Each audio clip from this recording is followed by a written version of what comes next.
So I'm in a cosmic hot seat.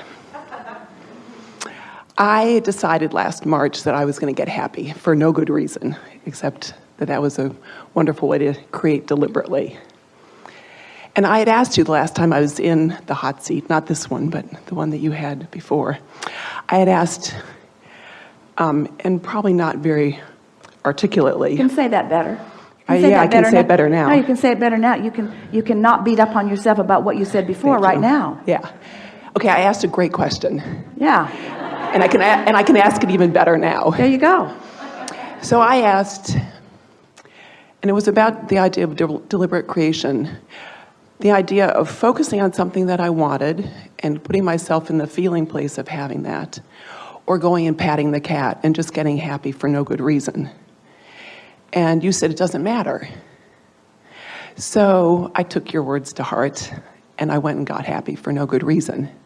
And I have 3 cats to pat. And I gathered a whole bouquet of about 140 ways that I love to feel. So I said, I love feeling relaxed. I love feeling powerful. I love feeling, etc. And out of my oblivion, a magnificent man showed up in my life.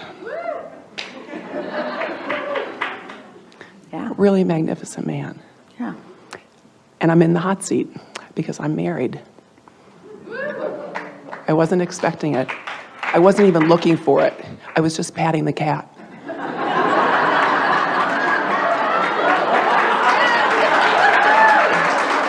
Yeah. So by not being specific, you didn't disallow what you really want. That's and right. in that general state of allowing, what you really want came. Right. Yeah. So now what? I was hoping you'd tell me that. Well, so far so good. Keep petting your cat. Okay, so here's how I understand this. Before you speak, let us give you a little piece of something. And that is, there is frequency. Esther's been having fun thinking about the 7 dwarves. There's grumpy. Right. And there's happy. And Right. and of course there's this high-flying disc. Esther's figured that there's about 200 dwarfs now. Passive aggressive and confused. So there are all of these potential places that you could be. But on this high-flying disc, when you find that high-flying disc, that's a frequency. When you find something maybe called overwhelmment, that's a frequency. But when you stay there for a while, the momentum on that disc becomes more and more. So it doesn't matter what disc you're on, the more you focus on whichever disc you're on, the faster the momentum goes. And the faster the momentum goes, then the stronger the point of attraction is. In other words, it's easy to attract things that you don't want. It's also easy to attract things that you do want. And most of you have enough mixed bag. In other words, you can attract something from here and something from here all at the same time. Are you calling me a mixed bag?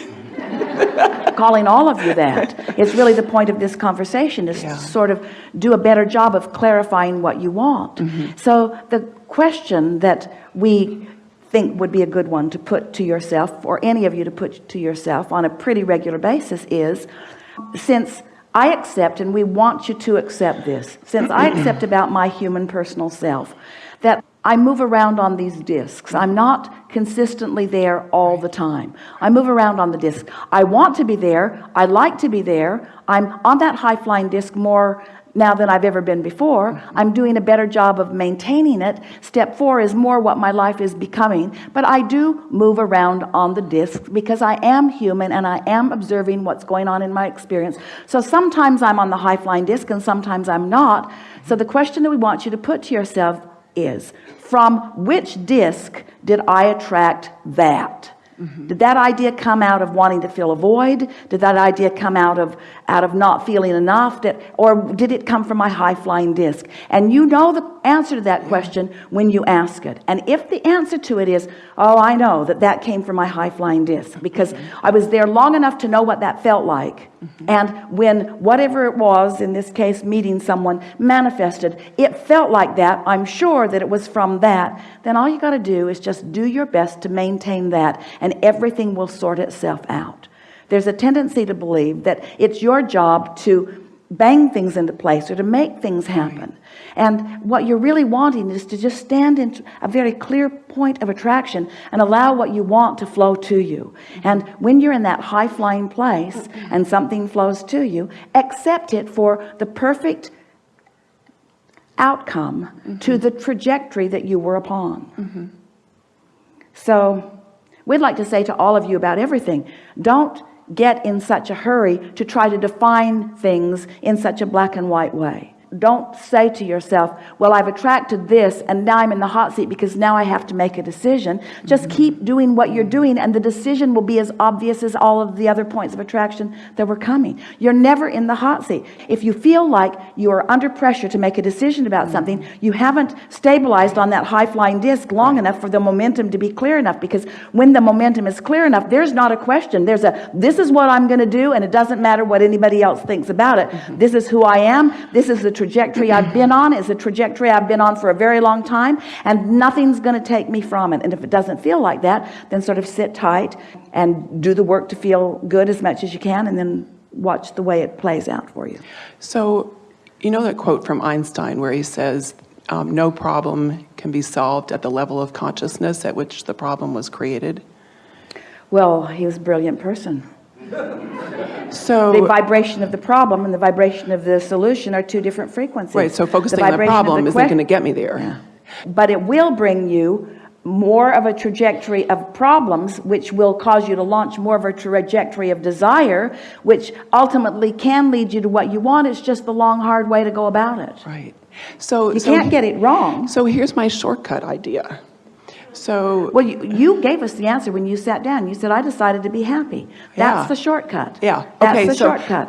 But there's a little more to that. No, there isn't. Well, I have this idea that we are drenched in love 24/7. Yeah.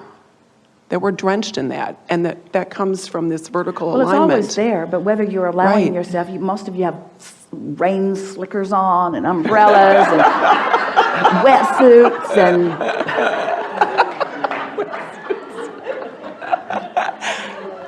But it reminds me of that guy who had that experience with the dolphin where he got the champagne bubbles in his solar plexus. And that's what I want. I want that experience of that inner alignment. You know, I don't need to worry about what's going on the horizontal plane. It's the vertical plane where I want to focus. Well, you don't need to worry about anything, and you don't have to make your mind up about anything. And that's why we're so appreciating your really interesting conversation here, because you sat down and gave us the answer, and then you gave us the problem. You gave us the solution, and then you gave us the problem. And then you're trying to convince us. But the solution brought me a problem. Say again? I said the solution brought me a problem. No, solutions never bring problems. They just bring more clarity that lead to greater solutions. It's the belief that you have to culminate it before the energy has brought it about that is the problem. Okay. It's the plug it into 30 amps when your coach wants 50. That's the only problem. You have access to more. Just don't get in such a hurry to decide. That's really, let the decision be so obvious that there's not a question within you. Okay. Yeah. Good conversation. We are enjoying this interaction. Are you? Yes. It's going to